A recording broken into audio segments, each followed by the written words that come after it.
It was broadcast on Libyan state TV. It wasn't entirely pro-Gaddafi, but all the same it had a warning to anybody tempted to join the uprising in the capital.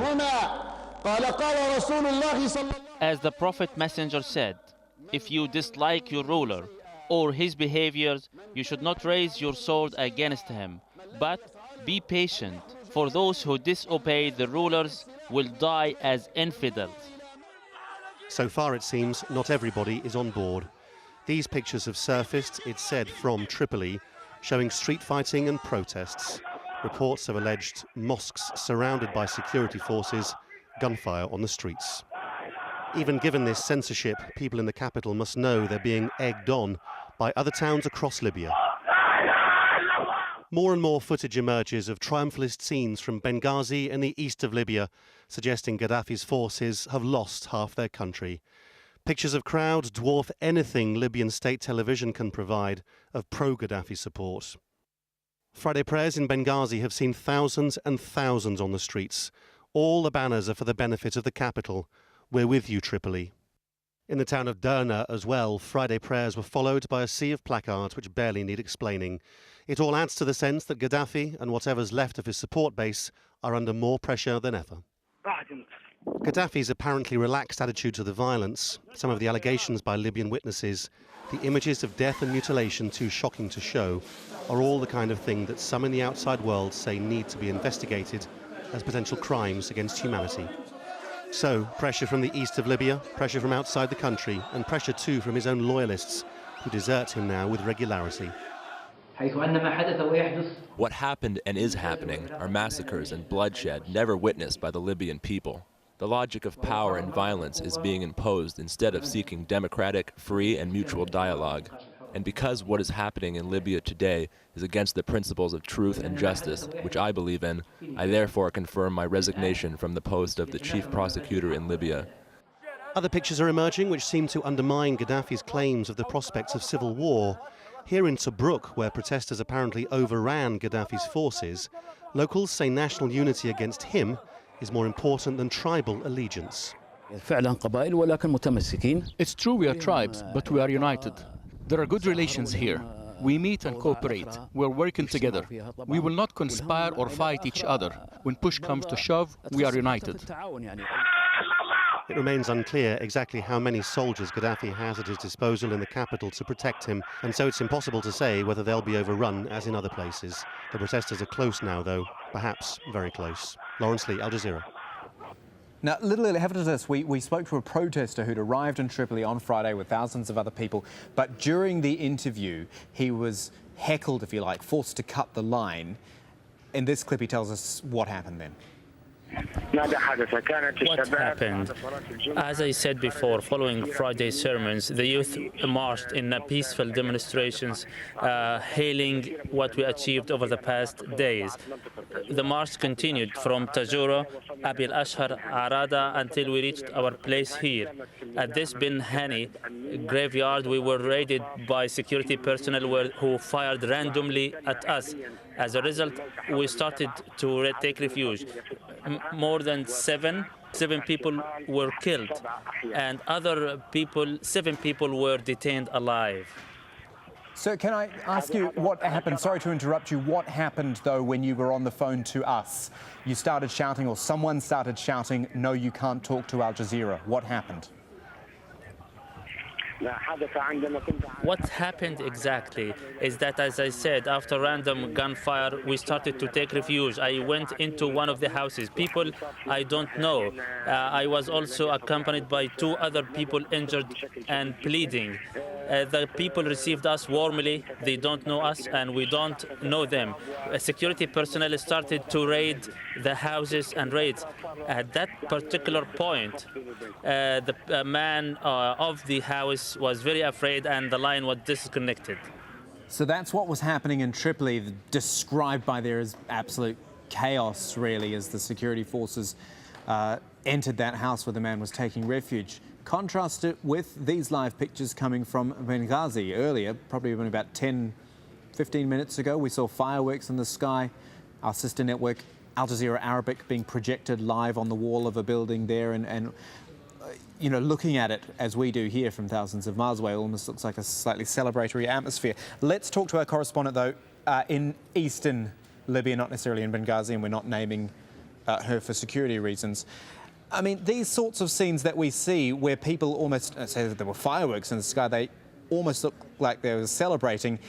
I'm sure there is an underlying fear still there, that people are still very much worried about what could yet happen, especially in light of what Muammar Gaddafi's just said. Absolutely. I mean, people do say that, yes, they have broken the fear factor. Yes, they have made a huge gain, territorial gain over Gaddafi, but still, he does have loyalists. Those loyalists, nobody knows where they are. Some have melted among the crowd, some are hiding, but everybody tells you he is an unpredictable man, so they do expect maybe something could come back their way. And as you said, those pictures you've seen in Benghazi are certainly big rallies, people on the street show a defiance, but there's no real celebration or euphoria that the job is done, that freedom has been reached.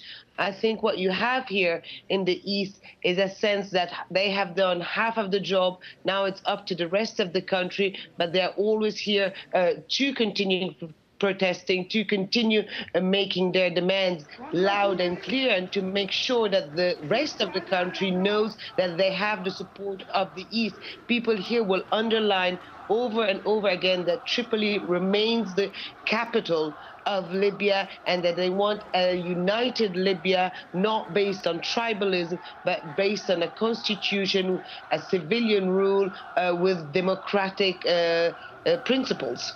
Tell us about what else you've seen in the east of the country today, just to paint a picture as well, and then the impression that it's left on you of how in control, if I can say, people are in that part of the country. Well, I think people are in control in the sense that you have this sort of youth committees that are on the street, that are trying to impose order. They're backed by now all these deserters of the army and of the police forces. But I have to tell you, the streets remain by and large empty, apart from what you see of people massing for protests. Everywhere else in the cities, the shops are closed, life is at a standstill, and there's not much activity going on. I would say there's actually no economic activity whatsoever. I think since I've been here, I've seen one food shop open and one pharmacy. Apart from that, there's no one on the streets, and particularly there are no women on the street. And I think that's really a sign that shows you the level of anxiety among the population here. I asked over and over again, where are the women? And I was told, well, the women are staying at home to protect our homes. So I think that picture of empty streets with just scattered sort of checkpoints here and there, and no women, does give you really an idea that the job is not done, and people here do know that very well. Yeah, and I think that's a really good point you make about the economy side of things, because we focus on the violence, and if we talk about money, we generally focus on Libya's oil. It has a whole, of course, other economy which affects everyday people there, and they can't get on with their lives just now. Absolutely. I would say they can't get on with their lives. There's nothing happening at all. Now, you were mentioning the oil. A lot of people told me, you know, we are the richest African country when it comes to oil. We're the 9th country in the world, but we don't see the benefits of that. Why aren't we seeing the benefits of that? That's one of the reasons that the protesters gone to the street. A lot of young men told me, I have graduated from university. I did everything that I was told to do. And then at the end of that, I can't find a job, I can't find a house, I can't get married, I don't have a life. One man said, I feel I am in transit between life and death, and I have nothing to do. So certainly, the fact that the country is at a standstill at the moment is certainly going to increase the hardship of the people who are protesting. But they say that this time it's really worth it, because they do feel that eventually something will happen. They do feel that the Libya that they have known their whole lives is over, or these are the last days of that Libya, and something is about to change. A great insight there from our correspondent in Eastern Libya on the everyday life, which is not going on for people across the country right now. Thank you for that. I want to remind you of developments as they stand in Libya and the rest of the Middle East. The big news was Muammar Gaddafi making the surprise address in Tripoli's Green Square about an hour and 20 minutes ago. After another day of violence, though, in Libya, we must say, he threatened more bloodshed as well and vowed to defeat the uprising. Clashes took place in several areas of Tripoli as militia loyal to Gaddafi opened fire to disperse the protesters. Thousands more rallied in cities across the east as well. This is Iraq, where thousands took to the streets to protest against corruption and a lack of basic services during a day of rage there. Several died in clashes between protesters and security forces across the country. Egyptians still keeping up the pressure on their military rulers. Tens of thousands back out in Cairo's Liberation Square demanding reforms, quick reforms at that. And Yemen too, protests against the country's president have spread to towns and cities right around the country, with deaths reported at a rally in Aden. Let's zero in on Iraq just now. At least 2 people killed in the northern city of Hawija, and in Baghdad, protesters have been squaring off against riot police. Tarek Bazley has more. The spirit of protest very much alive in Iraq. Despite the capital in virtual security lockdown, thousands took to the streets. Their day of rage inspired by recent events in North Africa. Our demands is the following. First, prevent corruption by making laws to prevent that and apply it correctly for the favourite of the Iraqi people. Soldiers searched protesters trying to enter Liberation Square. They barricaded a bridge leading to the city's so-called Green Zone government area. At one point, protesters threw stones at riot police, who forced them back against the wall.